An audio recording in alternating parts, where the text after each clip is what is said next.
السلام عليكم ورحمة الله وبركاته.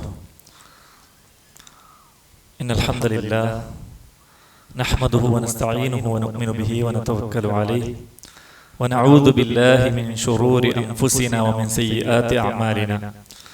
من يهده الله فلا مضل له ومن يضلل فلا هادي له. وأشهد أن لا إله إلا الله وحده لا شريك له وأشهد أن محمدا عبده ورسوله أرسله بالهدى ودين الحق ليظهره على الدين كله ولو كره المشركون. أما بعد فإن أصدق الكلام كلام الله وخير الهدي هدي محمد صلى الله عليه وسلم وشر الأمور محدثاتها وكل محدثة بدعة وكل بدعة ضلالة وكل ضلالة في النار. اللهم صل على محمد وعلى آل محمد كما صليت على إبراهيم وعلى آل إبراهيم إنك حميد مجيد. اللهم بارك على محمد وعلى آل محمد كما باركت على إبراهيم وعلى آل إبراهيم إنك حميد مجيد.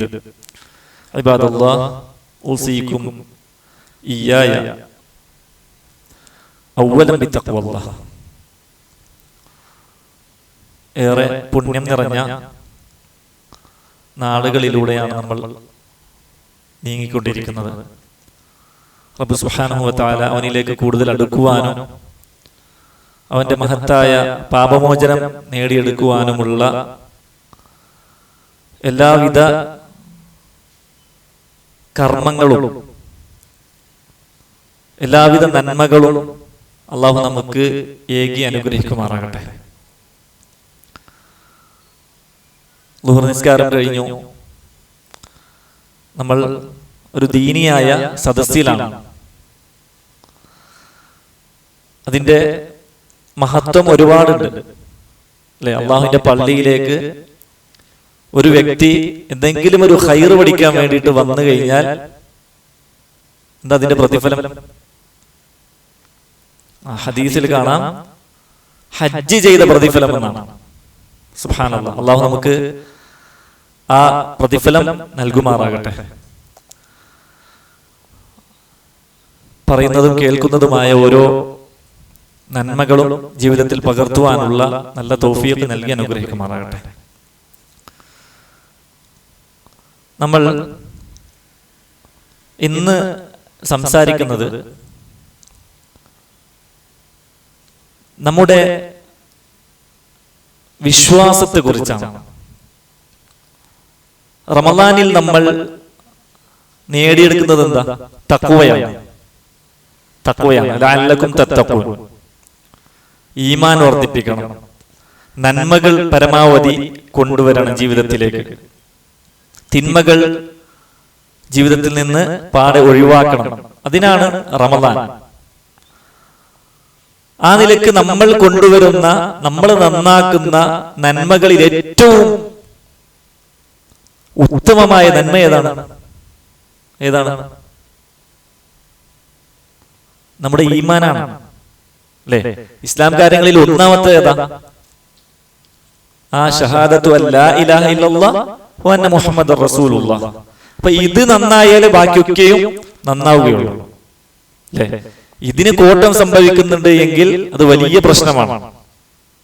ഇസ്ലാം കാര്യങ്ങളിൽ ഈ 5 കാര്യങ്ങൾ എടുത്തു നോക്കിയാൽ ഓരോന്നിന്റെയും ഗൗരവം കൂടും അല്ലെ. ആദ്യത്തേതിന് കൂടുതൽ ഗൗരവമാണ്. അതില്ലെങ്കിൽ ഇല്ല. മറ്റൊരു തൗഹീദ് ഇല്ല എങ്കിൽ, ലാ ഇലാഹ ഇല്ലല്ലാഹ് ഒരാൾക്ക് ഇല്ല എങ്കിൽ മറ്റുള്ള 4 ഇസ്ലാം കാര്യങ്ങളുടെ 4 തൂണും അവൻ ജീവിതത്തിൽ ഒരുപാട് ചെയ്തെങ്കിലും യാതൊരു ഉപകാരവും അവന് അത് നൽകുകയില്ല അല്ലെ. ജീവിതത്തില് നിസ്കാരം, ഫർദ് നിസ്കാരവും അതേപോലെ സുന്നത്ത് നിസ്കാരം രാത്രി മുഴുവനും നിന്ന് നിസ്കരിച്ച വ്യക്തിയാണ്. നിസ്കാരത്തായപ്പോ ഇങ്ങനെ മുട്ടിയാൽ ശബ്ദം വരും, അമ്മാതിരി നിസ്കാരത്തായപ്പോഴൊക്കെ വന്നിട്ടുണ്ട്. നോമ്പ് ആണെങ്കിൽ ദാവൂദ് നബി അലൈഹി ഇസ്ലാമെ പോലെ നോമ്പ് അനുഷ്ഠിക്കുന്നുണ്ട് ഒരു വ്യക്തി. ഒരു ദിവസം നോമ്പ് അനുഷ്ഠിക്കും, ഒരു ദിവസം ഒഴിവാക്കും, പിറ്റേ ദിവസം നോമ്പ്. അങ്ങനെ ജീവിതകാലം മുഴുവനും നോമ്പെടുക്കുന്ന വ്യക്തിയാണ്. ഹജ്ജ്, സക്കാത്ത് കൊടുക്കുന്നു, ഒരുപാട് സദഖകൾ കൊടുക്കുന്നു, ഹജ്ജ് ചെയ്യുന്നുണ്ട്, എല്ലാ വർഷവും ഹജ്ജ് ചെയ്യുന്നുണ്ട്. പക്ഷെ ആദ്യത്തെ റുക്ൻ എന്തായിട്ടില്ല, ശരിയായിട്ടില്ല ലാ ഇലാഹ ഇല്ലല്ലാഹ് ശരിയായിട്ടില്ല, ബാക്കി 4 കാര്യം ഉണ്ടായിട്ട് എന്തെങ്കിലും കാര്യമുണ്ടോ? അയാൾക്ക് ഒരു നേട്ടവും ഉണ്ടാവില്ല അല്ലെ? അയാളുടെ ഹജ്ജ് അത് വെറും ധൂളിയായി മാറും, വേസ്റ്റാണ്. അപ്പൊ ഒന്നാമത്തേത് ശരിയാക്കിയാൽ മാത്രമേ ബാക്കിയുള്ളതെല്ലാം ശരിയാവുകയുള്ളൂ. അപ്പോ നമ്മൾ ചെയ്യുന്ന നന്മകളിൽ വെച്ച് ഏറ്റവും നല്ല നന്മ ഏതാ? അത് നമ്മുടെ ഈമാനാണ്, നമ്മുടെ ലാ ഇലാഹ ഇല്ലല്ലാഹ് അല്ലേ? ഈമാനിന് 100ഓളം ദറജകളുണ്ട്, 70 പരം ശാഖകളുണ്ട് എന്ന് പറഞ്ഞു അല്ലെ? അതിൽ ഏറ്റവും അലാഹ ഏതാണ്? ലാ ഇലാഹ ഇല്ലല്ലാഹ്. അതിലേറ്റവും ചെറിയ ഏതാണ്? ഇമാത്തത്തുൽ അദാ അനി ത്വരീഖ്, വഴിയിൽ നിന്നുള്ള എന്തെങ്കിലും തടസ്സം നീക്കുക എന്നുള്ളതാണ്. അപ്പോ ഈമാനിന്റെ ഏറ്റവും ടോപ്പ് ലെവലിലുള്ളതാണ് ലാ ഇലാഹ ഇല്ലല്ലാഹ്. അതിലൊരിക്കലും നമ്മുടെ കോട്ടം സംഭവിക്കാൻ പാടില്ല. ആ ലാ ഇലാഹ ഇല്ലല്ലാഹ് ഒരിക്കലും കോട്ടം സംഭവിക്കാൻ പാടില്ല. നമ്മള് റമളാനിലാണെങ്കിലും നമ്മൾ ഏറ്റവും കൂടുതൽ ശരിയാക്കേണ്ടത് നമ്മുടെ തൗഹീദാണ്, നമ്മുടെ തൗഹീദാണ്.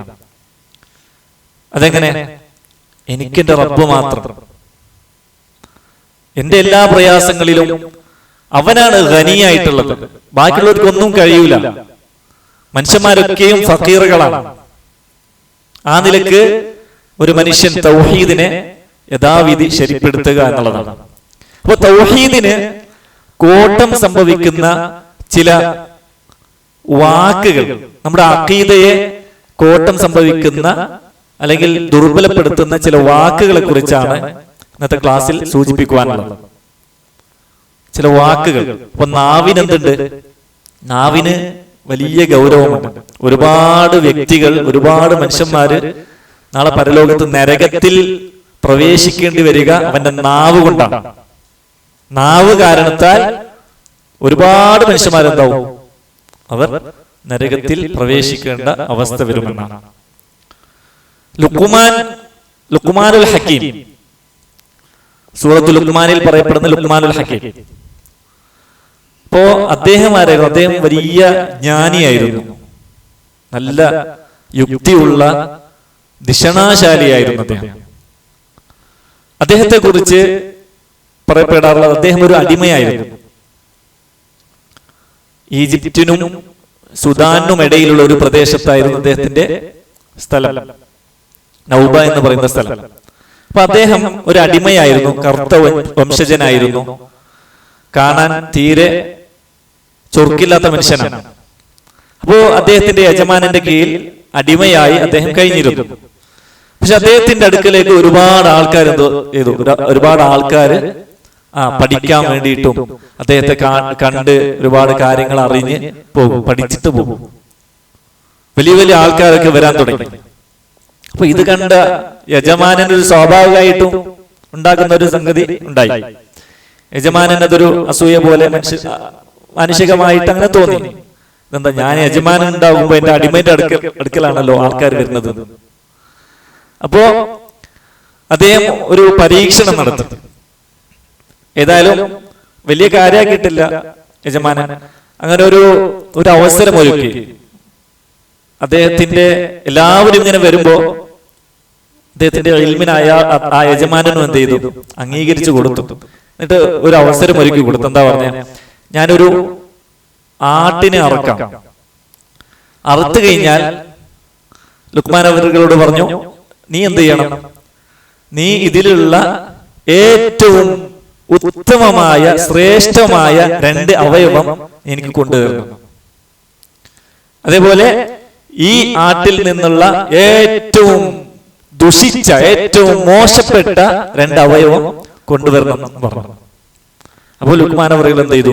അറുത്തു കഴിഞ്ഞതിന് ശേഷം ആടിന്റെ ഹൃദയവും അതേപോലെ ആടിന്റെ നാവുമാണ് കൊണ്ടുവന്നത്.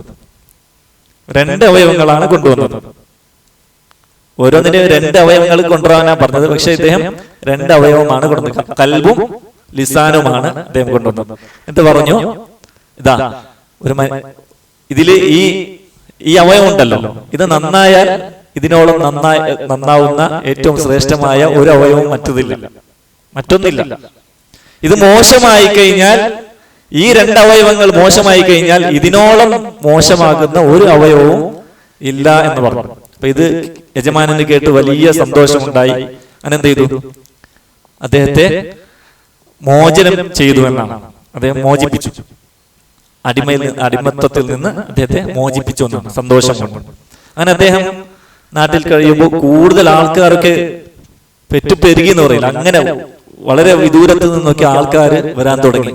അങ്ങനെ അദ്ദേഹം ഒരു പേടിച്ചിട്ട് ഇതൊക്കെ കണ്ട് ഞാനൊരു വഞ്ചിക്കപ്പെട്ട ഒരു അവസ്ഥ എനിക്ക് ഉണ്ടാകണ്ട എന്ന് വിചാരിച്ചു അദ്ദേഹം മറ്റൊരു നാട്ടിലേക്ക് പോയി.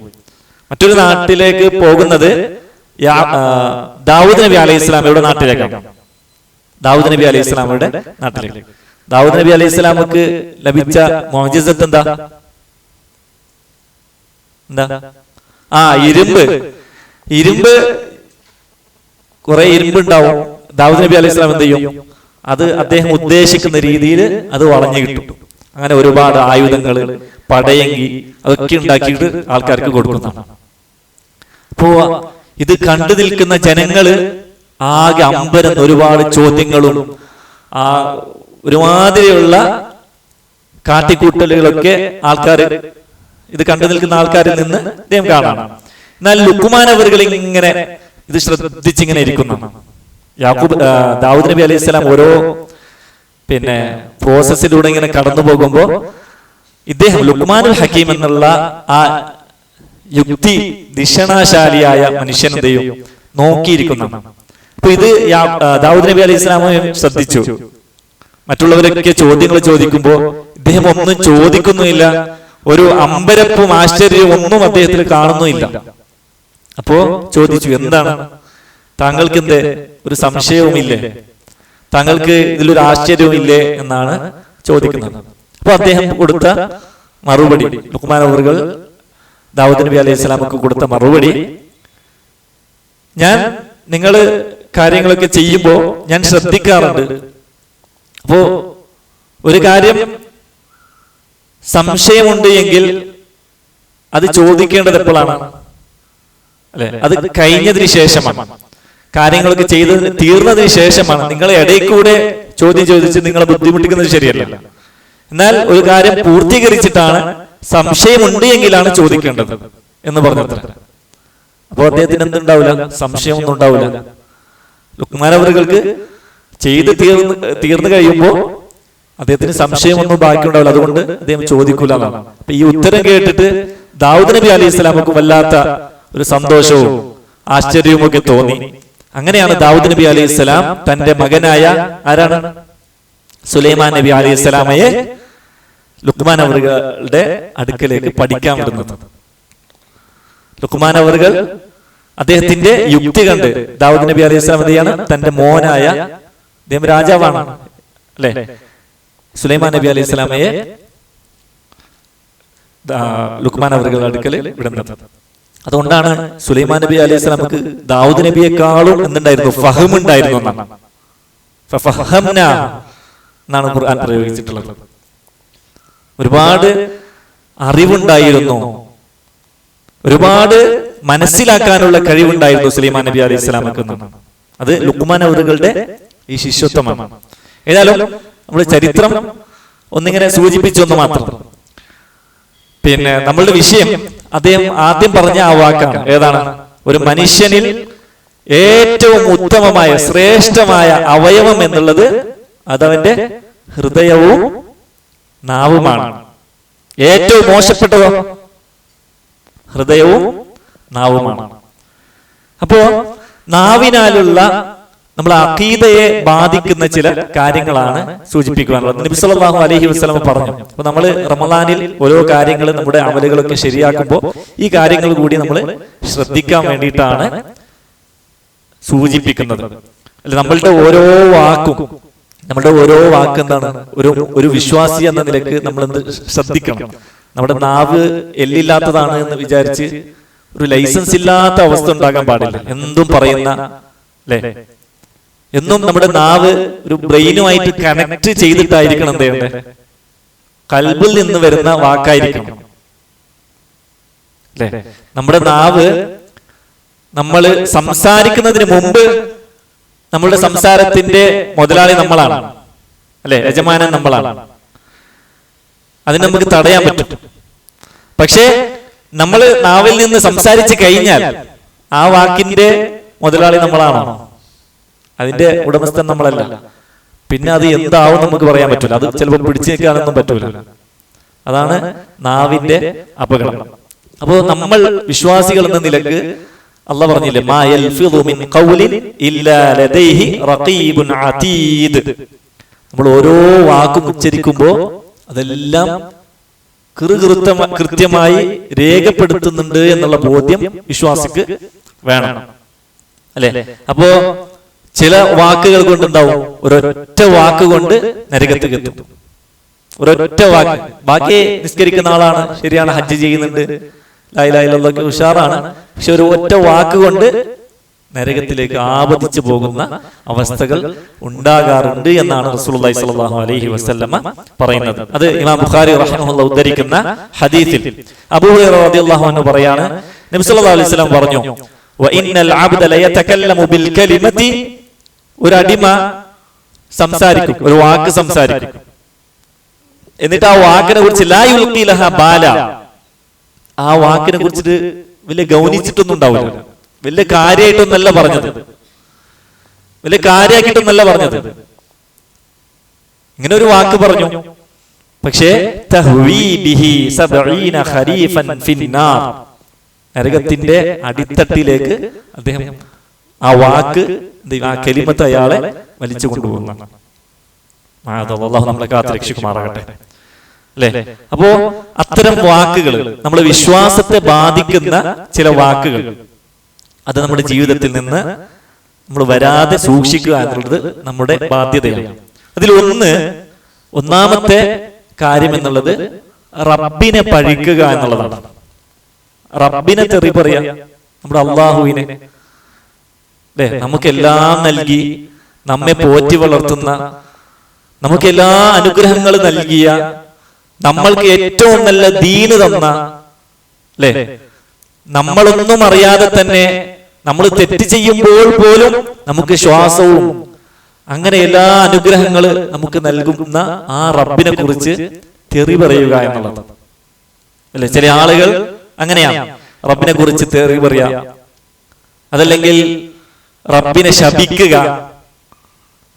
അതല്ലെങ്കിൽ ദീനിനെ കുറ്റം പറയാ, ദീനിനെ ശപിക്കുക, ദീനിനെ കളിയാക്കി പറയാ, അതൊക്കെ ഇതിൽ പെട്ടുന്നാണ്. ഇതൊക്കെ റബ്ബിൻ്റെതാണ്, ദീന് റബ്ബിൻ്റെതാണ്. അതുകൊണ്ട് ദീനിനെ പഴിക്കാൻ പാടില്ല.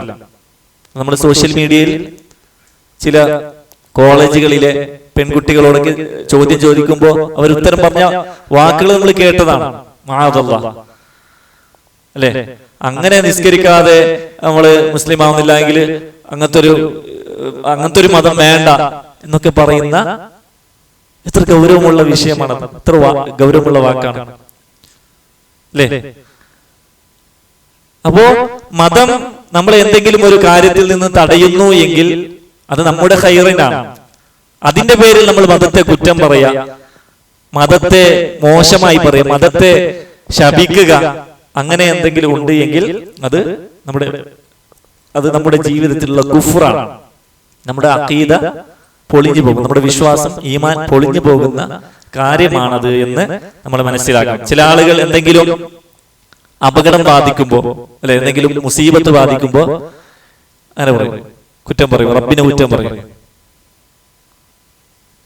അപ്പോ ആരെങ്കിലും നസീഹത്ത് തരുമ്പോ നീ ക്ഷമിക്കണം, റബ്ബ് എന്തെങ്കിലും ഖൈർ കണ്ടിട്ട്, അപ്പോ പറയാം ഇജ്ജ് പോയിക്ക അവിടുന്ന്, അതിന്റെ ഒരു പടച്ചോൻ, അല്ലേ? ആൾക്കാര് സംസാരത്തില് പറയുന്ന വാക്കാണ്. ചിലപ്പോ അങ്ങനെയുള്ള വൈകാരിക നിമിഷങ്ങളിൽ റബ്ബിനെ കുറിച്ച് പറയുമ്പോൾ ആ റബ്ബിനെ പഴിക്കുന്ന ഒരവസ്ഥ, അത് ദീനിൽ നിന്ന് തന്നെ പുറത്തു പോകുന്ന ഒരു കാര്യമാണ്. അമലുകളെല്ലാം ബാത്തിലായി പോകും. റബ്ബിനെ കുറ്റം പറയാ, അതുപോലെ റബ്ബിന്റെ ദീനിനെ കുറ്റം പറയാ, റസൂലിനെ കുറ്റം പറയാ, അങ്ങനെയുള്ളത് എങ്കിൽ നമ്മുടെ ദീൻ പൊളിഞ്ഞു പോകും.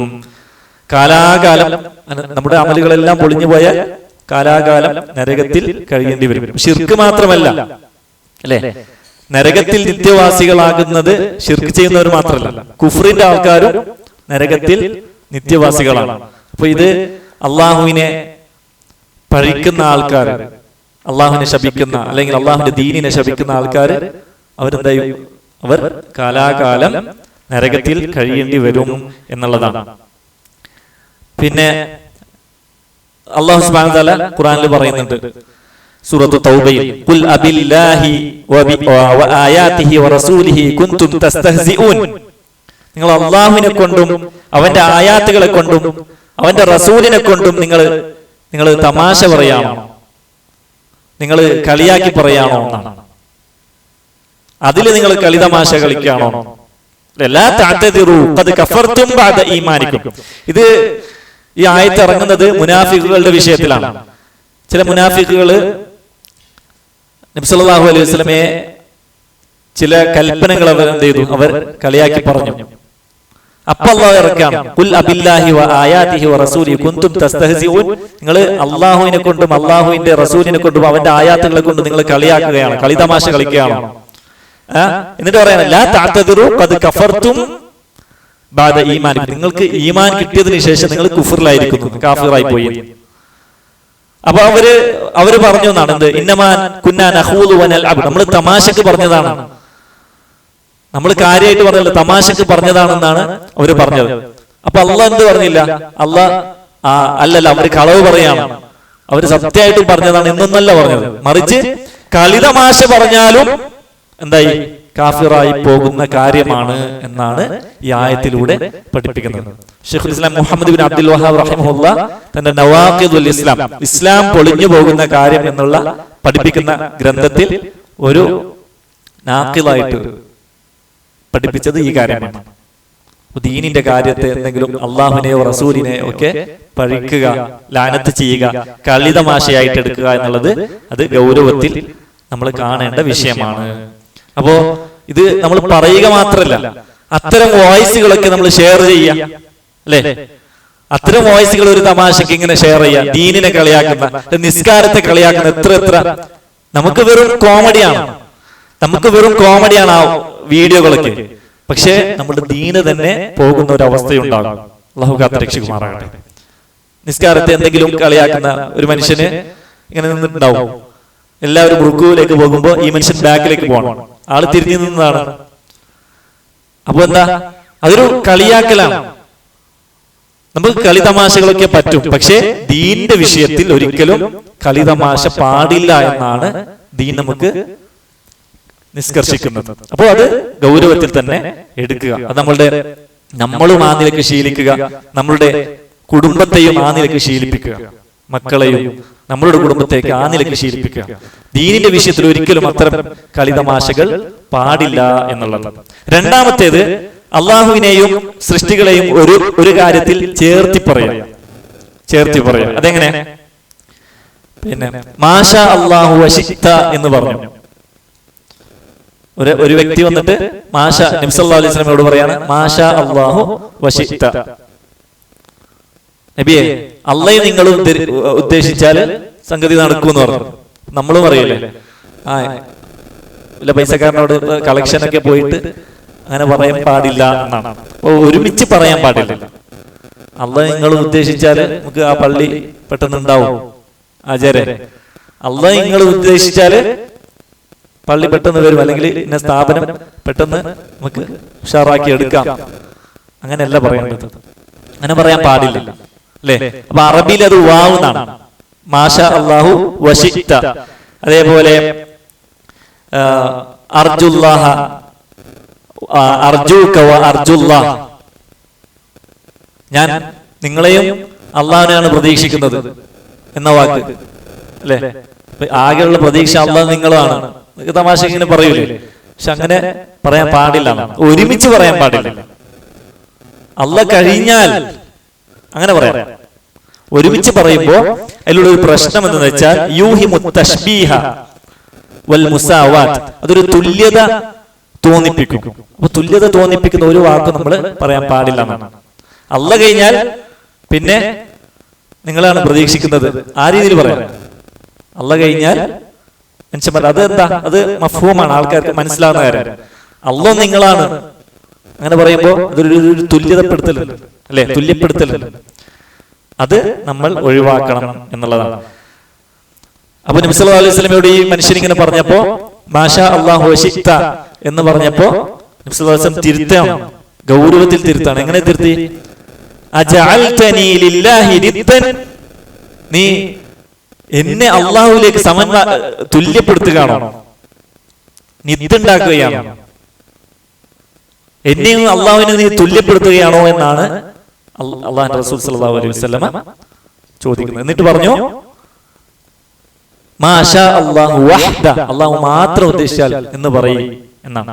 അപ്പൊ അത് നമ്മള് അള്ളാഹുവിനെ കൂട്ടി പറയുന്ന ആ വാക്കുകൾ ഒഴിവാക്കാം. അള്ളാഹു നിങ്ങൾ ഉദ്ദേശിച്ചാൽ അങ്ങനെയുള്ള വാക്ക് പറയാതിരിക്കുക. ആകെയുള്ള പ്രതീക്ഷ അള്ളാഹു നിങ്ങളാണ്, അങ്ങനെയുള്ള വാക്കൊക്കെ ഒഴിവാക്കുക എന്നാണ് പണ്ഡിതന്മാർ നമുക്ക് പഠിപ്പിച്ചു തരുന്നത് ഹദീസുകൾ വെച്ചിട്ട്. പിന്നെ അടുത്തൊരു വിഷയം, മൂന്നാമത്തേത് സത്യം ചെയ്യുക അല്ലെ, അള്ളാഹു അല്ലാത്തവരെ കൊണ്ട് സത്യം ചെയ്യുക എന്നുള്ളത്. അത് പല കാര്യങ്ങളും എടുത്ത് സത്യം ചെയ്യാറുണ്ട് നമ്മുടെ നാടുകളിൽ അല്ലെ. ചില ആൾക്കാർ മാതാപിതാക്കളെ സത്യം ചെയ്യും, എന്റെ ഉമ്മയാണ് സത്യം, ഉപ്പയാണ് സത്യം എന്ന നിലക്കൊക്കെ പറയാറുണ്ട്. അതേപോലെ റസൂലാണ് സത്യം അല്ലെ, നബിയാണ് സത്യം, കഅബയാണ് സത്യം, അതൊന്നും പറയാൻ പാടില്ല. ചില ആൾക്കാർ എന്റെ ജോലിയാണ് സത്യം എന്നൊക്കെ പറയാറുണ്ട് അല്ലെ. ഷിർക്കിന്റെ ആൾക്കാര് ഇന്ന ജാറത്തിലുള്ള തങ്ങളാണ് സത്യം, വലിയാണ് സത്യം എന്നൊക്കെ പറയും. അത് വേറെ, അത് വലിയ ഷിർക്കാവും. ഇങ്ങനെ അള്ളാഹു അല്ലാത്തവരെ വിളിച്ച് ഉമ്മയെയും ഉപ്പയും ഒക്കെ അങ്ങനെ ആ നിലയ്ക്ക് സത്യം ചെയ്യുന്നത് അത് ചെറിയ ഷിർക്കായിട്ടാണ് ഇസ്ലാം പഠിപ്പിച്ചിട്ടുള്ളത്. ചെറിയ ഷിർക്കാണ്, ഷിർക്കുൻ അസ്ഗർ. അപ്പൊ അത് ചെറിയ ഷിർക്കാണ് എങ്കിൽ തിന്മയുടെ കൂട്ടത്തിൽ അത് വലിയതാണ്, ഹറാമുകളുടെ കൂട്ടത്തിൽ ഇത് വലിയതാണ് എന്ന് നമ്മൾ ഓർക്കണം.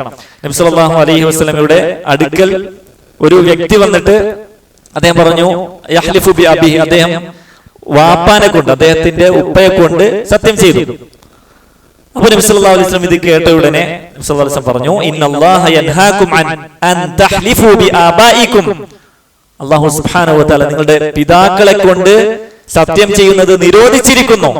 ഫമൻ കാന ഹാലിഫൻ ഫൽയഹ്ലിഫ് ബില്ലാഹ്, ആരെങ്കിലും ഇത്തരം സത്യം ചെയ്യുന്നുണ്ട് എങ്കിൽ അള്ളാഹുവിനെ കൊണ്ട് സത്യം ചെയ്യട്ടെ, വല്ലാഹി ബില്ലാഹി അങ്ങനെ പറയട്ടെ. അല്ലെങ്കിൽ നമ്മുടെ നാട്ടിലെ ഭാഷയിലാണെങ്കിൽ അള്ളാഹു തന്നെയാണ് സത്യം അങ്ങനെ പറയട്ടെ.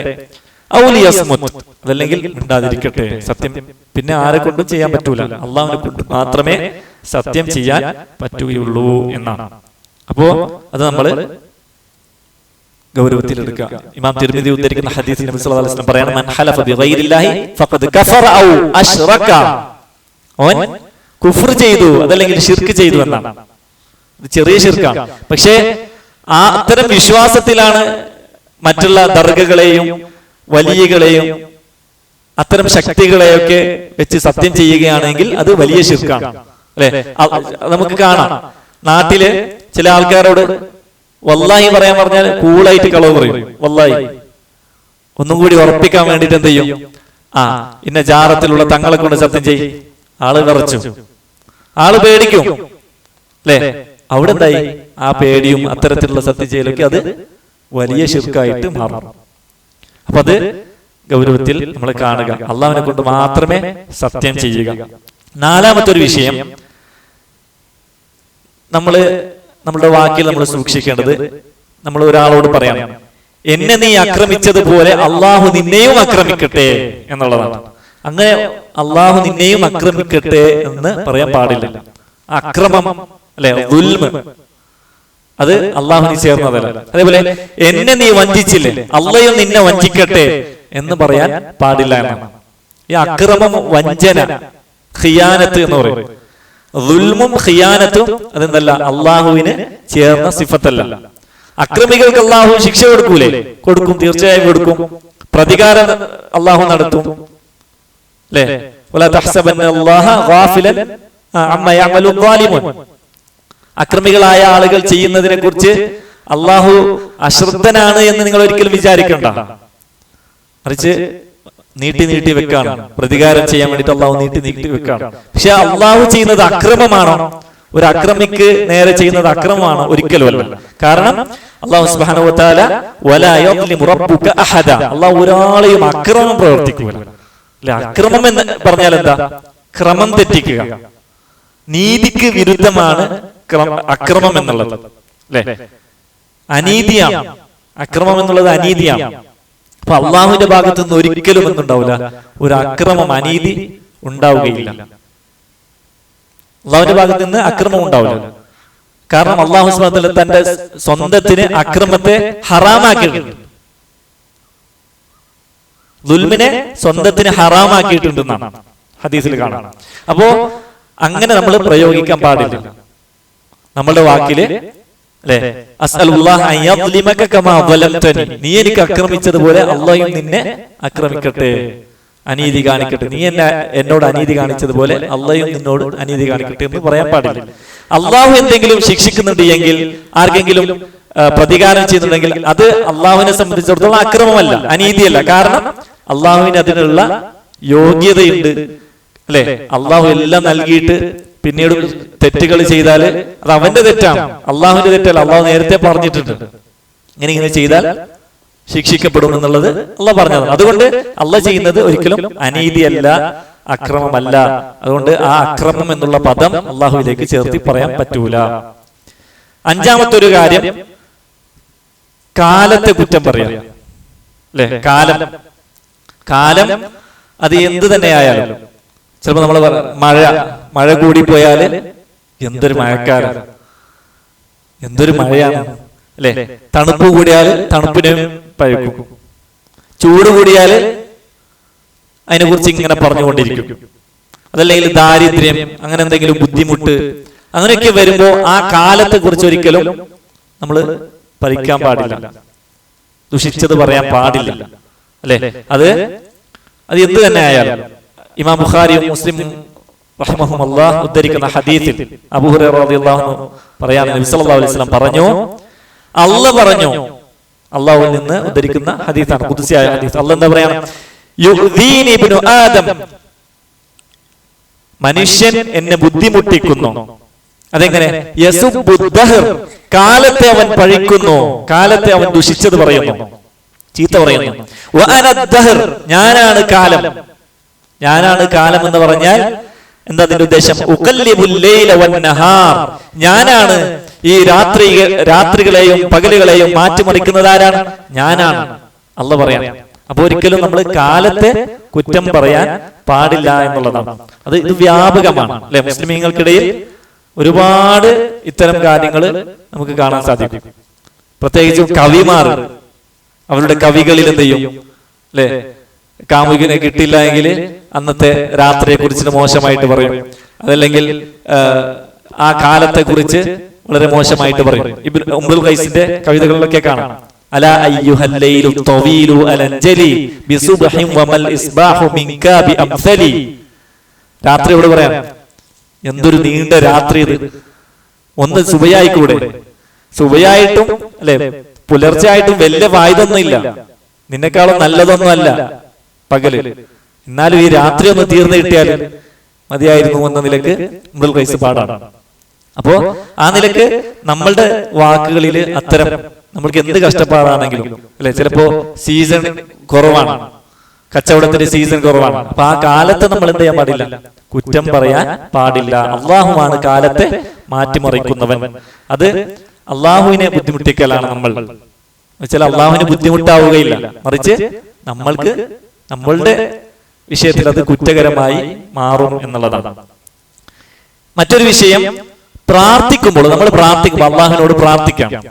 ഇത് റമളാനിലൊക്കെ നമ്മൾ ഗൗരവത്തിൽ ശ്രദ്ധിക്കേണ്ട വിഷയം. എന്താ? പ്രാർത്ഥിക്കുമ്പോ ഇൻഷാ അല്ലാഹ് പറയാം. റബ്ബിനോട് പ്രാർത്ഥിക്കുമ്പോ നമ്മൾ ഇൻഷാ അല്ലാഹ് പറയാം, അത് പറ്റൂല. അല്ലേ? അതെങ്ങനെ? ഉദാഹരണത്തിന് അസ്അലുല്ലാഹ അൻ യഗ്ഫിറ ലനാ ഇൻഷാ അല്ലാഹ്, അല്ലാഹു ഞങ്ങൾക്ക് പുറത്തു തരട്ടെ എന്ന് ഞാൻ ചോദിക്കുന്നു. ഇൻഷാ അല്ലാഹ്, അള്ളാഹു ഉദ്ദേശിച്ചാൽ ഞങ്ങൾക്ക് പുറത്തു തരട്ടെ എന്ന് ഞാൻ അള്ളാഹുവിനോട് ചോദിക്കുന്നു എന്നാണ്. അപ്പൊ അള്ളാഹു ഉദ്ദേശിച്ചാൽ ഞങ്ങൾക്ക് പുറത്തു തരട്ടെ എന്നുള്ള രീതിയിൽ ആ ഇൻഷാ അല്ലാഹ് അവിടെ ഫിറ്റ് ചെയ്യാൻ പാടില്ല. മനസ്സിലായി? നമുക്ക് അല്ലാഹു തൗബ തരട്ടെ, അല്ലാഹു ഉദ്ദേശിച്ചാൽ അവിടെ അങ്ങനെ പറയാൻ പാടില്ല. നമ്മൾ തൗബ ചോദിക്കണം. എങ്ങനെ ചോദിക്കണ്ടേ?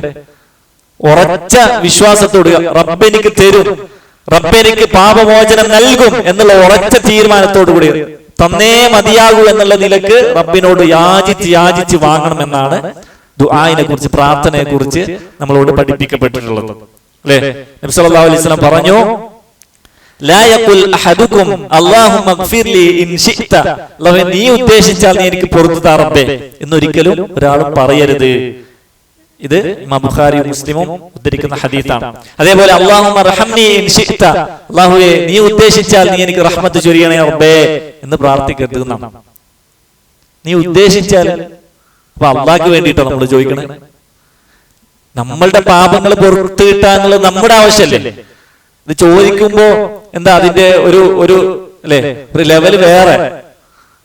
നീ ഉദ്ദേശിച്ചാല് നീ പുറത്തു തരണേ, എന്താ അള്ളാഹുവേ നിനക്ക് വേണമെങ്കിൽ നീ പുറത്തു താന്നാണ് ഒരു ചെറിയൊരു അഹങ്കാരത്തെ പോലെയാണ്. അപ്പൊ ആ നിലക്ക് പ്രാർത്ഥനയിൽ വരാൻ പാടില്ല എന്നാണ്. പിന്നെന്താ വേണ്ടത്? വൽ യഅസിമിൽ മസ്അല നമ്മൾ അള്ളാഹുവിനോട് ചോദിക്കുമ്പോൾ ചോദ്യത്തിനോട് നല്ല ഉറച്ച തീരുമാനത്തോടു കൂടി ചോദിക്കണം എന്നാണ്. ഉറപ്പോടുകൂടി ചോദിക്കണം. റബ്ബേ എനിക്ക് തരും, തന്നേ മതിയാകും റബ്ബേ, തന്നില്ലെങ്കിൽ കുടുങ്ങിപ്പോകും എന്നുള്ള നിലക്ക് അല്ലെ നമ്മുടെ ആ പ്രാർത്ഥന. ആദം നബി അലൈഹി സ്വലാം ദുആ ചെയ്തത് അതുപോലെ അല്ലേ? റബ്ബന വലംന, നമ്മൾ അക്രമം പ്രവർത്തിച്ചു റബ്ബേ, അൻഫുസന സ്വന്തത്തോട്, റബ്ബന വലംന അൻഫുസന വഇല്ലം തഗ്ഫിർ ലനാ വതർഹംന ലനകൂനന്ന മിനൽ ഖാസിരീൻ. നീ പുറത്തു തന്നില്ലെങ്കിൽ, നീ റഹ്മത്ത് ചൊരിഞ്ഞില്ല എങ്കിൽ എന്താവും? നമ്മള് നഷ്ടക്കാരുടെ കൂട്ടത്തിൽ ഉൾപ്പെട്ടു പോകും റബ്ബേ. അതുകൊണ്ട് നീ പുറത്തു തന്നേ മതിയാകും എന്നുള്ള ഉറച്ച തീരുമാനത്തോടുകൂടി ഉറപ്പോടുകൂടി നമ്മൾ എന്ത് ചെയ്യണം? പ്രാർത്ഥിക്കണം എന്നാണ് പഠിപ്പിക്കുന്നത്. റഗ്ബത്തോട്, ആഗ്രഹത്തോടു കൂടി, നല്ല ഉറച്ച ആഗ്രഹത്തോടു കൂടി റബ്ബിനോട് ചോദിക്കണമെന്നാണ് നബി സല്ലല്ലാഹു അലൈഹി വസല്ലമ പറഞ്ഞിട്ടുള്ളത്. എന്നിട്ട് പറഞ്ഞു, ഫൈനല്ലാഹ ലാ യതആവമുഹു ശൈഉൻ അഅതാഹു, അല്ലാഹു ഒരാൾക്ക് കൊടുത്തു എന്ന് വെച്ചിട്ട് അല്ലാഹുവിന് എന്താവില്ല, ഒരു ബുദ്ധിമുട്ടൊന്നും ഉണ്ടാവില്ല. അതല്ലെങ്കിൽ അള്ളാഹുവിന് ആർക്കെങ്കിലും കൊടുക്കണം അങ്ങനെ പിന്നെ നിർബന്ധമൊന്നുമില്ല. ആരും നിർബന്ധിപ്പിച്ച് കൊടുക്കൊന്നല്ല. നമ്മളുടെ ആവശ്യം ഇത് ചോദിക്കുക എന്നുള്ളത് നമ്മളുടെ ആവശ്യം. അപ്പൊ നമ്മൾ ആ നിലക്ക് റബ്ബ് തരും, തന്നേ മതിയാകും റബ്ബേ, ആ നിലക്ക് വിനയത്തിന്റെ ഭാഷയിൽ, യാചനയുടെ ഭാഷയിൽ നിർബന്ധിച്ച് ചോദിക്കുന്ന പോലെ നമ്മൾ എന്ത് ചെയ്യണം? റബ്ബിനോട് ചോദിക്കണമെന്നാണ്. അപ്പൊ നീ ഉദ്ദേശിക്കുകയാണെങ്കിൽ താ റബ്ബേ, അതല്ലെങ്കിൽ എനിക്ക് വേണ്ട എന്നുള്ളൊരു സ്വരമാണ് ഇൻഷാ അല്ലാഹ് പ്രാർത്ഥനയിൽ ഇൻഷാ അല്ലാഹ് പറയുമ്പോൾ അതില് വരുന്നത്. അതുകൊണ്ട് അള്ളാഹ് എനിക്ക് ഉത്തരം നൽകിയിരിക്കും എന്നുള്ള ഉറച്ച ആ ബോധ്യത്തോടുകൂടി അള്ളാഹുവിനോടുള്ള നല്ല ഹുസ്നുദ്ദൻ അല്ലെ, നല്ല വിചാരം വെച്ചുകൊണ്ട്, സൽവിചാരം വെച്ചുകൊണ്ട് റബ്ബിനോട് പ്രാർത്ഥിക്കാനാണ് ഇസ്ലാം നമുക്ക് പഠിപ്പിച്ചിട്ടുള്ളത്. അപ്പൊ ഇൻഷാ അല്ലാഹ് പറയേണ്ടത് എവിടെയാണ്? ഇൻഷാ അല്ലാഹ് പ്രാർത്ഥിക്കുമ്പോൾ പറയേണ്ടത്, മറിച്ച് ഭാവിയിൽ ഒരു കാര്യം ചെയ്യുമ്പോൾ ആ വിഷയത്തിൽ നമ്മൾ എന്തെങ്കിലും ചെയ്യുന്നു എന്ന് പറയുമ്പോൾ നമ്മൾ ഇൻഷാ അല്ലാഹ് പറയണം. അല്ലെ? സൂറത്തുൽ കഹ്ഫിലൊക്കെ നമ്മൾ പാരായണം ചെയ്യാറുള്ള ആയത്തുകൾ, വലാ തഖൂലന്ന ലിശൈഇൻ ഇന്നി ഫാഇലുൻ ദാലിക ഗദ, നാളെ ഞാൻ അത് ചെയ്യും എന്ന് നീ അങ്ങനെ പറയണ്ട. എങ്ങനെയല്ലാതെ? ഇല്ലാ യശാ അല്ലാഹ്, അല്ലാഹു ഉദ്ദേശിച്ചാലല്ലാതെ എന്ന നിലക്ക് പറയണം. അപ്പോ അത് ഭാവിയിലുള്ള ഒരു വിഷയത്തിൽ ചൊല്ലേണ്ടതാണ് ഇൻഷാ അല്ലാഹ്. അല്ലാതെ പ്രാർത്ഥനക്ക് അല്ലാഹു ഖൈറാക്കട്ടെ ഇൻഷാ അല്ലാഹ് അങ്ങനെ പറയാൻ പാടില്ല. അല്ലെ? അല്ലാഹു താങ്കളെ ഖൈറാക്കട്ടെ ഇൻഷാ അല്ലാഹ് സാധാരണ നമ്മളുടെ വാക്കുകൾ വരുന്നതാണ്. അല്ലാഹു പുറത്തു തരട്ടെ ഇൻഷാ അല്ലാഹ് അങ്ങനെയല്ല പറയണം. അല്ലാഹു പുറത്തു തരട്ടെ, അല്ലാഹു തൗബ സ്വീകരിക്കട്ടെ, അങ്ങനെയാണ് പ്രാർത്ഥന. അപ്പൊ ഇൻഷാ അല്ലാഹ് പ്രാർത്ഥനയുടെ കൂടെ നമ്മൾ വെക്കാൻ പാടില്ല. അപ്പൊ ഇതൊക്കെ തൗഹീദിന് വിരുദ്ധമാകുന്ന, അതല്ലെങ്കിൽ നമ്മുടെ വിശ്വാസത്തിന് വിരുദ്ധമാകുന്ന കാര്യങ്ങളാണ്. അല്ലെ? അതേപോലെ അള്ളാഹു വെറുത്ത കാര്യം, അള്ളാഹു വെറുക്കുന്ന ഒരു കാര്യത്തെ നമ്മൾ എന്താ പാടില്ല, നമ്മൾ പുകഴ്ത്തി പറയാം. ഒരു ഉദാഹരണം പറയാം. പിന്നെ ആയത്തുൽ മുഅ്മിനി ഹുബ്ബുൽ അൻസാർ, ഒരു മുഅ്മിനിന്റെ അടയാളം എന്നുള്ളത് ഈമാനിന്റെ അടയാളം എന്നുള്ളത് അൻസാറുകളെ ഇഷ്ടപ്പെടുക എന്നുള്ളതാണ്, സ്നേഹിക്കുക എന്നുള്ളതാണ്. നബി സല്ലല്ലാഹു അലൈഹി വസല്ലം പറഞ്ഞ ഇമാം മുസ്ലിം ഒക്കെ ഉദ്ധരിക്കുന്ന ഹദീസ്, വആയത്തുൽ മുനാഫിഖി ബുഗ്ളുൽ അൻസാർ. ഒരു മുനാഫിഖിന്റെ, കപട വിശ്വാസിയുടെ അടയാളം എന്താണ്? അൻസാറുകളെ വെറുക്കുക എന്നുള്ളതാണ്, കോപിക്കുക എന്നുള്ളതാണ്. അപ്പൊ നോക്കൂ, മറ്റൊരു ഹദീസിൽ കാണാം, അല്ലാഹു സുബ്ഹാനഹു വ തആല അൻസാറുകളെ ഇഷ്ടപ്പെടുന്നവരെ അല്ലാഹു ഇഷ്ടപ്പെടും, അൻസാറുകളെ വെറുക്കുന്നവരെ, അൻസാറുകളെ കോപിക്കുന്നവരെ അല്ലാഹു അവരോട് കോപിക്കുമെന്നാണ് ഹദീസിൽ കാണുന്നത്. അപ്പോ അല്ലാഹു കോപിക്കുന്നവരെ നമ്മൾ വലിയ സംഭവമാക്കിയിട്ട് കൊണ്ടു നടക്കേണ്ട ആവശ്യമുണ്ടോ? ഒരിക്കലും ഇല്ല. അവരെ വലിയ പവിത്രത നൽകി അവരെ തലയിൽ വെച്ച് നടക്കേണ്ട ആവശ്യമില്ല, അവരെ പുകഴ്ത്തി പറയാ, അതൊന്നും ആവശ്യമില്ല. ഉദാഹരണം പറയുകയാണെങ്കിൽ സ്വഹാബത്തിനെ, ഇപ്പൊ അൻസാറിന്റെ കാര്യമാണല്ലോ പറഞ്ഞത്, അൻസാറുകൾ മുഹാജിറുകൾ, ആരാണ് ശ്രേഷ്ഠത കൂടുതൽ? മുഹാജിറുകളാണ്. മുഹാജിറുകള് പിന്നെ അൻസാറാണ്. അപ്പൊ അൻസാറുകളുടെ വിഷയത്തിൽ ഇങ്ങനെ പറഞ്ഞിട്ടുണ്ടെങ്കിൽ മുഹാജിറിന്റെ എന്തായാലും അതിനേക്കാൾ ഗൗരവമല്ലേ? അപ്പോ ഈ മുഹാജിറുകൾക്കിടയിലുള്ള ഏറ്റവും മുന്തിയ നേതാക്കന്മാരാണ് അബൂബക്കറും ഉമറും ഉസ്മാനും അലിയും, അല്ലെ? അതേപോലെ നബി സല്ലല്ലാഹു അലൈഹി വസല്ലമയുടെ പത്നിമാരായ ആയിഷയും ഹഫ്സയും അവരൊക്കെ. ഈ ഇത്തരം ഏറ്റവും മുന്തിയ ആൾക്കാരെ, വളരെ ദുഷിച്ചത് പറയുന്ന ആൾക്കാരെ നമ്മൾ നല്ലത് പറഞ്ഞ ഭയങ്കര സംഭവമാക്കിയിട്ട് ദീനിന്റെ നടുക്കണ്ടമാക്കിയിട്ട് പറഞ്ഞാൽ അത് റബ്ബിന് ഇഷ്ടമുണ്ടാവും? അല്ലെ? നമ്മളുടെ അഖീദക്ക് ബാധിക്കുന്നതല്ലേ അത്? നമ്മുടെ വിശ്വാസത്തിന് ബാധിക്കുന്നതല്ലേ? അപ്പൊ എന്നാൽ സോഷ്യൽ മീഡിയയിൽ ഇന്ന് ഷഹീദ് എന്ന് വിളിക്കാം, അബൂബക്കർ കാഫിറാണ്, ഉമർ കാഫിറാണ്, ആയിഷ കാഫിറാണ്, ഇവരൊക്കെ നായ്ക്കളെക്കാളും പന്നികളെക്കാളും മോശമാണ് എന്ന് പറയുന്നവരെ വലിയ ഷഹീദ് പട്ടം നൽകുകയാണ് ചില ആൾക്കാർ. ഇതൊരു വിരോധാഭാസമാണ്. ചിന്തിക്കുന്നില്ല സഹോദരന്മാരെ. ഷഹീദ് എന്ന് പറഞ്ഞാൽ എന്താ? ഷഹീദ് എന്ന് പറഞ്ഞാൽ ഇസ്ലാമിൽ വലിയ മർത്തബയാണത്, അല്ലെ? അള്ളാഹു അനുഗ്രഹിച്ചവരെ എണ്ണിയപ്പോ മിനൻ നബിയ്യീന വസ്സിദ്ദീഖീന വശുഹദാഇ വസ്സാലിഹീൻ, ഏറ്റവും ഉന്നതന്മാരായ ആളുകളെ എണ്ണിയപ്പോ മൂന്നാമതായി എണ്ണിയതാണ് ശുഹദാക്കൾ. ആ പട്ടം ഇത്തരം വിശ്വാസം വെച്ച് പുലർത്തുന്ന ഈ സ്വഹാബത്തിന് ലാനത്ത് ചൊല്ലുന്ന ആൾക്കാർക്ക് ഷഹീദ് എന്ന് പറഞ്ഞാൽ ഈമാനിന്റെ അവസ്ഥ എന്താണ്? അപ്പൊ വൈകാരികത ഒരിക്കലും നമ്മളെ പിടിപ്പെടരുത് എന്നാണ് സൂചിപ്പിക്കുവാനുള്ളത്. നമ്മളുടെ തൗഹീദിനെ ബാധിക്കുന്ന, അഖീദക്ക് ബാധിക്കുന്ന ഒരു കാര്യവും നമ്മൾ പറയാൻ പാടില്ല, അല്ലെ? രക്ഷപ്പെടാന് എന്താ വഴിയുള്ളത്? ഒരിക്കലും വൈകാരികമായിട്ടല്ല നമ്മൾ പോകുന്നത്, മറിച്ച് ദീന് നന്നായി പഠിക്കുക എന്നുള്ളതാണ് അതിനുള്ള പരിഹാരം, അല്ലെ? ഇല്ലായെങ്കിൽ എന്താവും? ഇല്ലായെങ്കിൽ നരകത്തിന്റെ പടുകുഴിയിലേക്ക് വീണ്ടി വരും. അല്ലാഹു കാത്ത് രക്ഷിക്കുമാറാകട്ടെ. ചില ആൾക്കാർ പറയും നമ്മളതിങ്ങനെ നാവിലൂടെ മാത്രമാണ് പറയുന്നതെന്നാണ്, നാവിലൂടെ പറയാണ്. അല്ലാഹു നോക്കുന്നത് ഹൃദയത്തിലേക്കല്ലേ എന്നാണ് ചില ആൾക്കാരുടെ വാദമാണ്. ഇത്തരം കാര്യങ്ങൾ പറയുമ്പോൾ നമ്മൾ നാവിലൂടെ പറയുക മാത്രമാണ് ചെയ്യുന്നത്. ഇപ്പൊ ഇതുവരെ എണ്ണി പറഞ്ഞ കാര്യങ്ങള് അതിലേതെങ്കിലും ഒന്ന് ചെയ്യുമ്പോ ദീനിനെ കളിയാക്കി പറയുന്ന കാര്യങ്ങൾ എന്തെങ്കിലും പറയുമ്പോ അവർ പറയും അത് നാവ് കൊണ്ടല്ലേ, ഹൃദയത്തിൽ നിന്നല്ല പറഞ്ഞത് എന്നാണ്. അല്ലാഹു നോക്കുന്നത് ഹൃദയത്തിലേക്ക് അല്ലേ എന്നാണ്. അല്ലാഹു സുബ്ഹാനഹു വ തആല നോക്കുന്നത് ഹൃദയത്തിലേക്ക് തന്നെയാണ്. ഒരു മനുഷ്യന്റെ ശരീരത്തിലെ ഏറ്റവും അടിസ്ഥാനപരമായിട്ടുള്ള അവയവം എന്നുള്ളത് ഹൃദയം തന്നെയാണ്, അതിലൊരു സംശയവുമില്ല. പക്ഷേ മറ്റുള്ള അവയവങ്ങൾ അതെന്താണ്? ഹൃദയത്തിന്റെ പ്രതിഫലനമാണ്, അല്ലെ? ഹൃദയത്തിന്റെ പ്രതിഫലനമാണ് ബാക്കിയുള്ള അവയവങ്ങളിലൂടെ വരുന്നത്. നോക്കൂ, ഒരാള് നബി സല്ലല്ലാഹു അലൈഹി വസല്ലം പറഞ്ഞില്ലേ, നബി സല്ലല്ലാഹു അലൈഹി വസല്ലം പറഞ്ഞു വാക്കുകൊണ്ട് നരകത്തിലേക്ക് പോകുമെന്നാണ്. ചിലപ്പോ അയാൾ എന്ത് ചെയ്തില്ല, അയാള് ലാ യുൽഖി ലഹാ ബാലൻ, വലിയ ഗൗനിച്ചിട്ടൊന്നുമില്ല പറയുമ്പോ, പക്ഷെ അയാളുടെ വാക്കുകൊണ്ട് അയാൾ നരകത്തിന്റെ പടുകുഴിയിലേക്ക് ആണ്ടുപോകുന്ന ഒരു അവസ്ഥ. നബി സല്ലല്ലാഹു അലൈഹി വസല്ലം പറഞ്ഞു ഇന്നല്ലാഹ ലാ യൻദുറു ഇലാ സുവരിക്കും വലാ ഇലാ അജ്സാദിക്കും, പക്ഷെ എന്ത് പറഞ്ഞിട്ടുണ്ട്? വലാകിൻ യൻദുറു ഇലാ ഖുലൂബിക്കും വഅഅമാലിക്കും, നിങ്ങളുടെ ഹൃദയത്തിലേക്കും നിങ്ങളുടെ പ്രവർത്തനങ്ങളിലേക്കും നോക്കുമെന്ന് നബി സല്ലല്ലാഹു അലൈഹി വസല്ലം പറഞ്ഞിട്ടുണ്ട്, ഇമാം മുസ്ലിം ഉദ്ധരിച്ച ഹദീസിൽ. അപ്പോ നമ്മൾ നമ്മുടെ അമലുകൾ നന്നാക്കാൻ നോക്കുക, നമ്മുടെ ഖൗലുകൾ നന്നാക്കാൻ നോക്കുക. ഇല്ലെങ്കിൽ ഒരാൾ പറയാണ് എന്റെ ഹൃദയം ശുദ്ധമാണ്, നാവിലൂടെ പറഞ്ഞത് എങ്കിൽ ഹൃദയത്തിലൊന്നും ഇല്ല. അത് ഏതുപോലെയാണെന്നറിയോ?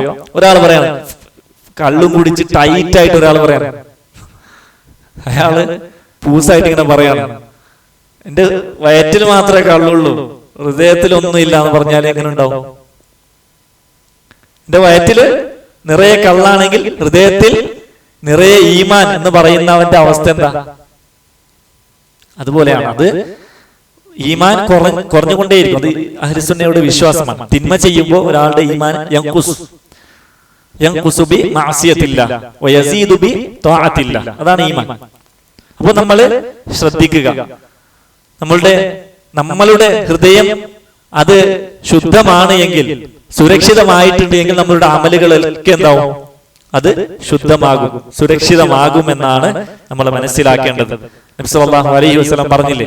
ആ ഹദീസ് കൂടി നമ്മൾ പറഞ്ഞിട്ട് നമുക്ക് അവസാനിക്കാം. എന്താ പറഞ്ഞത്? ഇന്ന ഫിൽ ജസദി മുദ്ഗ, ശരീരത്തിലൊരു അവയവമുണ്ട്. ഇദാ സലഹത് സലഹൽ ജസദു കുല്ലുഹു, ആ അവയവം അത് നന്നായി കഴിഞ്ഞാൽ ശരീരം മുഴുവനും നന്നായി. വഇദാ ഫസദത്, ആ മാംസകഷ്ണം മോശപ്പെട്ടു കഴിഞ്ഞാൽ, അത് മോശമായി കഴിഞ്ഞാൽ, ഫസദൽ ജസദു കുല്ലുഹു, അയാളുടെ ശരീരം മുഴുവനും മോശമായി. അലാ വഹിയൽ ഖൽബ്, അതാണ് ഹൃദയം. അപ്പൊ നോക്കൂ, ഒരാളുടെ ഹൃദയം നന്നായാൽ മുഴുവൻ നന്നായി എന്നാണ്. ഹൃദയം മോശമായാലോ അയാളുടെ എല്ലാം മോശമായി, അയാളുടെ നാവ് മോശമായി, എല്ലാം പിന്നെ മോശമാകും. അതുകൊണ്ട് നമ്മുടെ ഹൃദയമാണ് കൃത്യമാക്കാൻ നോക്കേണ്ടത്. നാവിലൂടെ പറയുന്നത് അത് ഹൃദയത്തിന് ഒരു കണക്ഷൻ ഉണ്ടാകും, അല്ലെ? ഒരു തിന്മ ചെയ്യുമ്പോൾ ഹൃദയത്തിനാണ് കറുപ്പ് വീഴുന്നത്. അങ്ങനെ വീണ് വീണ് വീണ് ഹൃദയം മൊത്തം കറുത്തു പോകും. എന്നിട്ട് ഹൃദയം കടുത്തു പോകും. അത് പാറയേക്കാൾ കൂടുതൽ കടുപ്പമായി പോകും. പിന്നെ നല്ലതൊന്നും കേറൂല. ഉപദേശമോ നല്ല എന്തെങ്കിലും സംസാരമോ ഒന്നും കേറാത്ത ഒരവസ്ഥ, റബ്ബിനെ ഓർത്തൊന്ന് കണ്ണുനീർ പൊടിക്കാൻ പറ്റാത്തൊരവസ്ഥയായിട്ട് മാറും. അതുകൊണ്ട് നമ്മൾ ശ്രദ്ധിക്കുക, നമ്മുടെ നാവിനെ സൂക്ഷിച്ച് ഉപയോഗിക്കുക. അത് എയ്ത് വിടുന്ന അമ്പ് പോലെയാണ്, അതിനേക്കാളും ശക്തമാണ്. നമ്മൾ സൂക്ഷിക്കുക, അല്ലെ? ഒരു നാവിന്റെ ഒരു വാക്ക് കൊണ്ട് ഒരു മനുഷ്യൻ നരകത്തിലേക്ക് എത്തിപ്പെടും, അതല്ലെങ്കിൽ ഒരുപാട് വ്യക്തികളെ നരകത്തിലേക്ക് കടത്തുവാനും അതിന് സാധ്യമാകും. അതുകൊണ്ട് നമ്മൾ നമ്മളുടെ നാവിനെ സൂക്ഷിക്കുക. അല്ലാഹു സുബ്ഹാനഹു വ തആല അവൻ ഇഷ്ടപ്പെടുന്ന കാര്യങ്ങൾ മാത്രം സംസാരിക്കുന്ന ആളുകളാക്കി നമ്മയെല്ലാം മാറ്റുമാറാകട്ടെ. നമ്മുടെ നാവിനെ സ്വർഗത്തിലേക്ക് എത്തിക്കുന്ന നാവാക്കി മാറ്റുമാറാകട്ടെ. അല്ലാഹുവിന്റെ റസൂൽ സല്ലല്ലാഹു അലൈഹി വസല്ലം പ്രാർത്ഥിച്ചിട്ടുണ്ട്, اللهم إني أعوذ بك من النار وما قرب إليها من قول أو عمل ونعوذ بك من وأعوذ بك من اللهم إني أسألك الجنة وما قرب إليها من قول أو عمل. അല്ലാഹു നിന്നോട് ഞാൻ സ്വർഗ്ഗത്തെ ചോദിക്കുന്നു, അതേപോലെ സ്വർഗ്ഗത്തിലേക്ക് അടുപ്പിച്ചിട്ടുള്ള വാക്കും പ്രവൃത്തിയും നിന്നോട് ചോദിക്കുന്നു. വഅഊദു ബിക മിനൻ നാർ, അല്ലാഹുവേ നിന്നോട് ഞാൻ നരകത്തിൽ നിന്ന് രക്ഷ ചോദിക്കുന്നു. വമാ ഖറബ ഇലൈഹാ മിൻ ഖൗലിൻ ഔ അമൽ, ആ നരകത്തിലേക്ക് അടുപ്പിക്കുന്ന ഓരോ ഖൗലും ഓരോ അമലും അതിൽ നിന്നും നിന്നോട് രക്ഷ ചോദിക്കുന്നു എന്നാണ് പ്രാർത്ഥിച്ചിട്ടുള്ളത്. ആ നിലയ്ക്ക് നമുക്കും പ്രാർത്ഥിക്കാം. അല്ലാഹു സുബ്ഹാനഹു വ തആല എല്ലാ മോശ വാക്കുകളിൽ നിന്നും, എല്ലാവിധ തിന്മകളിൽ നിന്നും, ശുബ്ഹാത്തുകളിൽ നിന്നും അല്ലാഹു നമ്മെ കാത്ത് രക്ഷിക്കുമാറാകട്ടെ. എല്ലാവിധ ളലാലത്തിൽ നിന്നും, അന്ധവിശ്വാസങ്ങളിൽ നിന്നും, മയക്കുമരുന്നുകളിൽ നിന്നും അല്ലാഹു നമ്മയും നമ്മുടെ കുടുംബത്തെയും കാത്ത് രക്ഷിക്കുമാറാകട്ടെ. എല്ലാ നന്മകളും അല്ലാഹു, പോരായ്മകളെല്ലാം ഒരുപാടുണ്ട്, ആ പോരായ്മകളെല്ലാം നികത്തി സ്വീകരിക്കുമാറാകട്ടെ. ഏറ്റവും അർഹമായ ഏറ്റവും മനോഹരമായ പ്രതിഫലം നമുക്കെല്ലാം ഈ നോമ്പിലൂടെയും ഈ ഓരോ നന്മകളിലൂടെയും അല്ലാഹു നമുക്ക് നൽകി അനുഗ്രഹിക്കുമാറാകട്ടെ. നമ്മുടെ കൂട്ടത്തിലുള്ള രോഗികൾക്ക് അല്ലാഹു എത്രയും പെട്ടെന്ന് ഷിഫായിനെ, താമായ ആജിലായ ഷിഫായിനെ പ്രദാനം ചെയ്യുമാറാകട്ടെ. കടം കൊണ്ട് വലയുന്ന ആളുകൾക്ക് അല്ലാഹു എത്രയും പെട്ടെന്ന് ആശ്വാസവും റാഹത്തും നൽകി അനുഗ്രഹിക്കുമാറാകട്ടെ. നമ്മുടെ കച്ചവടങ്ങളിലും ജോലിയിലും അല്ലാഹു ബറക്കത്തും അഭിവൃദ്ധിയും നൽകി അനുഗ്രഹിക്കുമാറാകട്ടെ. നമ്മുടെ മാതാപിതാക്കൾക്ക് അല്ലാഹു ആഫിയത്തുള്ള ദീർഘായുസ്സനം പ്രദാനം ചെയ്യുമാറാകട്ടെ. അവരുടെ കൺകുളിർമകളാക്കി നമ്മെ മാറ്റുമാറാകട്ടെ. നമ്മുടെ ഭാര്യ സന്താനങ്ങളിൽ നിന്ന് അല്ലാഹു ഇരു ലോകത്തും കൺകുളിർമയെ പ്രദാനം ചെയ്യുമാറാകട്ടെ. നമ്മുടെ ജീവിതത്തിൽ വന്നുപോയ ചെറുതും വലുതുമായ എല്ലാ പാപങ്ങളും അവന്റെ മഹത്തായ ഫദ്ല് കൊണ്ട് റഹ്മത്ത് കൊണ്ട് ഈ റമളാനിന്റെ പുണ്യദിനങ്ങളിൽ നമുക്കെല്ലാം പുറത്തു തന്ന് അനുഗ്രഹിക്കുമാറാകട്ടെ. അവൻ അനുഗ്രഹിച്ചവരുടെ കൂട്ടത്തിൽ നമ്മെ എല്ലാം ഉൾപ്പെടുത്തി അനുഗ്രഹിക്കുമാറാകട്ടെ. ഇതിനേക്കാളും നല്ലൊരു സദസ്സിൽ നമ്മുടെ മാതാപിതാക്കളോടൊപ്പം നമ്മുടെ സന്താനങ്ങളോടൊപ്പം അള്ളാഹുവിന്റെ റസൂൽ സല്ലല്ലാഹു അലൈഹി വസല്ലമയുടെ ചാരത്ത് ജന്നാത്തുൽ ഫിർദൗസിൽ റബ്ബിനെ കണ്ടുമുട്ടുന്ന ഒരു അവസരം ഒരുക്കി അള്ളാഹു നമുക്കെല്ലാം നൽകി അനുഗ്രഹിക്കുമാറാകട്ടെ. اللهم اغفر للمؤمنين والمؤمنات المسلمين والمسلمات الأحياء منهم والأموات إنك مجيب الدعوات ويا قاضي الحاجات. ربنا آتنا في الدنيا حسنة وفي الآخرة حسنة وقنا عذاب النار. ربنا تقبل منا إنك أنت السميع العليم وتب علينا إنك أنت التواب الرحيم. آمين آمين آمين برحمتك يا أرحم الراحمين. سبحانك اللهم وبحمدك أشهد أن لا إله إلا أنت أستغفرك وأتوب إليك. والسلام عليكم ورحمة الله وبركاته.